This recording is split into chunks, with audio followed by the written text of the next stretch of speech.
Hi, my name is Don. I'd like to share with you some of my recent journeys. I've been traveling abroad for years now, and I finally found the motivation to actually document a lot of the adventures that I've been on. Right now, I'm actually in Argentina. This is my third time here. I can't really explain why I love Argentina so much. I mean, maybe it's the nature. For example, Patagonia is so beautiful. I went to see the glaciers in 2023 and it was truly amazing. Maybe it's the fascinating mix of European and Latin cultures. For example, in Buenos Aires, you can really see the European influence in the buildings. I've been back in Argentina for almost a month now, and one of the things that I really wanted to see was the Feria at San Telmo. One of the reasons why it took me so long to just go there was that recently the weather has been pretty bad, or I just woke up really late. But on this day, on the 22nd of October, I did manage to wake up early enough that I could go, and also the weather was actually really amazing. So the fair stretches from blocks to blocks along this really long street called Calle Defensa. So from what I could find online, there are up to or over 10,000 people visiting the feria every Sunday. So at first, you just see everything. Vendors selling clothes, mate cups and straws, souvenirs, crafts everywhere. I even heard a lot of people speaking English. There were a lot of tourists at this feria. The feria itself tells a story. It was created in 1970 by an architect named Jose Maria Peña. And at the time, San Telmo was this forgotten, depressed neighborhood. There were actually demolition orders hanging over it. Back then, there was one antique shop in all of Buenos Aires. Flea markets were completely unknown. Peña published ads in the newspaper saying, "Want to sell your old things? Do it in the plaza." So within 3 months, the fair had 270 stalls, and today people wait years just to get the space there. So the feria was created to revive a dying neighborhood by celebrating old things, and it worked.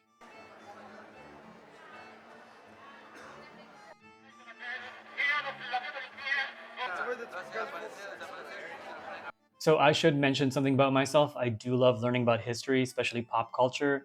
I spend hours reading or watching content online or in books. I love going to museums and admiring a lot of historical artifacts. So there's something about looking at all these objects and admiring it and just being able to trace how history has evolved. So when I go to flea markets, I'm always drawn to antiques. That's usually what I love seeing the most. A flea market is like a tactile museum of history, offering a chance to observe and handle all these relics of the past. At this flea market, I was not prepared for how many antiques I would see. I mean, it was amazing. It was like I was like a kid in a candy store. So one of the things that I saw at the feria were typewriters, these really old typewriters. And I saw this one kid who was just fascinated by them, and he just started pressing the different keys, not really knowing what he was doing. And I believe that his grandmother was trying to explain what it was. I was thinking to myself that most people don't even use these things anymore, let alone know how to even use some of them. I mean, some of these are just real relics of the past. I still remember when typewriters were pretty common. In fact, my birth certificate was actually typed up using an old typewriter. I even heard a woman asking how much this antique vase cost, and the vendor said that it was around 120 US dollars. I mean, I thought it was pretty expensive, but it was an antique item, so I guess I could understand why the person was selling it for that much. I did think about how much profit people actually make with selling these things, especially considering there was so much antiques everywhere. I can imagine that people just buy these things for decorations or for nostalgia, just primarily because a lot of these items were not in good working condition at that point.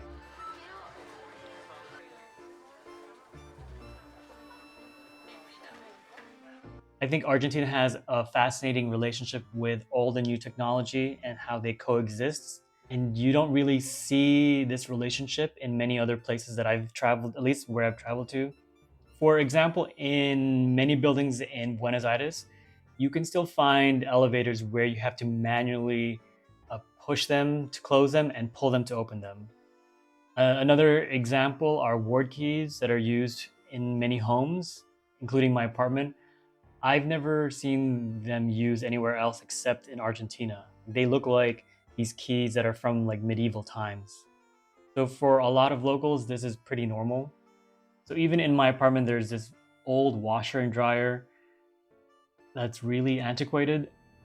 I don't know why they still exist, but they do. And there's something else I've noticed here in Argentina that I haven't seen anywhere else. These large screens with security personnel watching the apartment buildings through cameras from different location. You'll see the security guard on the screen in the lobby, but they're not actually there in person. So it's this strange mix of high-tech security surveillance and centuries old elevators in the same building.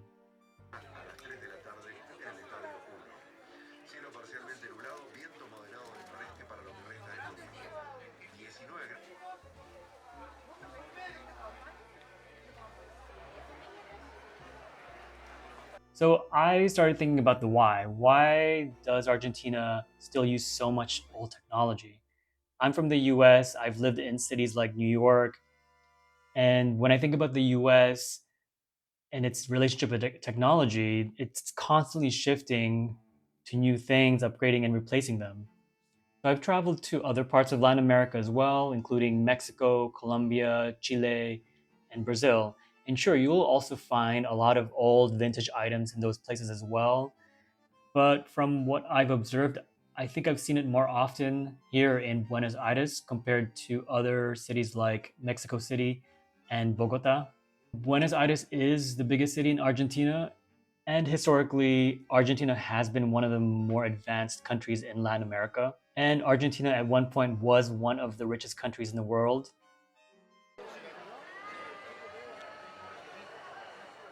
Part of it is economic. Argentina has gone through significant financial instability over the decades.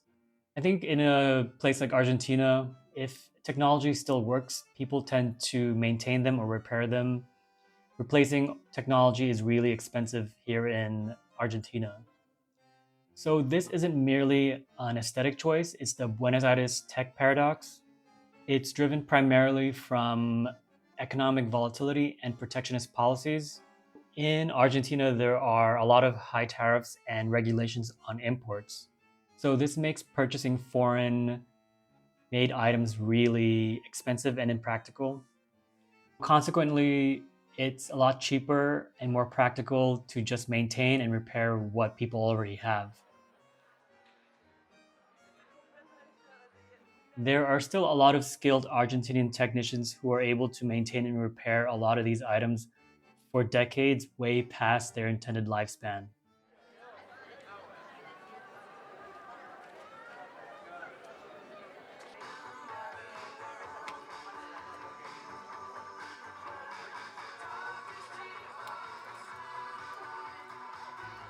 I came to the Feria hoping to see some cool antiques, learn more about Argentina, take some cool shots for social media. But I think I learned a lot more information about the city and the country than I was expecting. Seeing how this city and the country lives with its past, the struggles, the resilience, the sheer stubbornness to keep things running when it's complicated to replace them, that gave me a lot to think about. As a lifelong learner, Sunday at the Feria was an awesome history lesson. I'm looking forward to learning more about Argentina's history. I will be exploring more of the country and hopefully documenting it all on video. So if you want to follow along on that journey, stay tuned. Ciao.